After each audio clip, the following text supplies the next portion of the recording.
BC రిజర్వేషన్లకు సంబంధించి BJP తన క్లియర్ స్టాండ్ చెప్పింది వితౌట్ ముస్లిమ్స్. కాంగ్రెస్ మాత్రం ఇంకా చెప్తూనే ఉంది రేపు రాష్ట్రపతికి నివేదన ఒకవేళ అది గనక జరగకపోతే నిరసన అంటూ.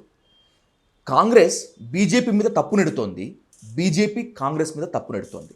బోను గనక ఎక్కించాల్సి వస్తే వీళ్ళిద్దరిలో ఎవరిని ఎక్కించాలి మల్లన్న గారు? ముగ్గురిని ఎక్కియాలి, వీళ్ళిద్దరినే కాదు. బీజేపీని ఎక్కియాలి, ఓకే, కాంగ్రెస్ని ఎక్కియాలి, బీఆర్ఎస్ని ఎక్కియాలి. ఎందుకు ఎక్కియాలి అని అంటే, ఇదే గుజరాత్ లాంటి బీజేపీ పాలిత రాష్ట్రాల్లో ముస్లింలకు రిజర్వేషన్లు ఉంటాయి. తెలంగాణ రాష్ట్రంలో ముస్లింలకు రిజర్వేషన్లు ఇవ్వద్దు. వీళ్ళ వీళ్ళ వీళ్ళ ద్వంద్వ వైఖరి చూడండి.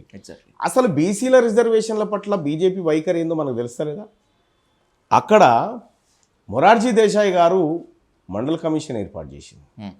మండల్ కమిషన్ ఏర్పాటు చేసి బీపీ మండల్ గారు కమిషన్ చైర్మన్గా ఉండి దేశమంతా పర్యటించి బీసీలకు 27% రిజర్వేషన్ ఇవ్వాలి అనేటువంటి నివేదిక తీసుకొస్తే, అప్పుడు ఎల్కే అద్వానీ గారు బయటికి వెళ్ళి మండల్కి కమండల్ యాత్ర అని పెట్టే, మండల్కి కమండల్ యాత్ర అని పెట్టి బీసీలకు రిజర్వేషన్ ఇస్తామని చెప్పానంటే, అప్పుడు మద్దతు ఇస్తున్న ప్రభుత్వాన్ని కుప్పగూల్చింది భారతీయ జనతా పార్టీ బీసీలకు రిజర్వేషన్ ఇవ్వద్దని.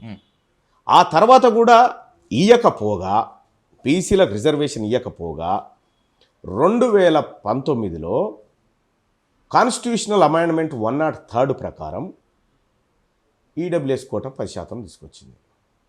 అప్పర్ క్యాస్ట్ వాళ్ళకి రిజర్వేషన్ తీసుకొచ్చింది. పోరాడిందేమో బీసీలు మాకు రిజర్వేషన్ కావాలని, వీళ్ళు ఇచ్చిన రిజర్వేషన్ ఏమో ఓసీలకు.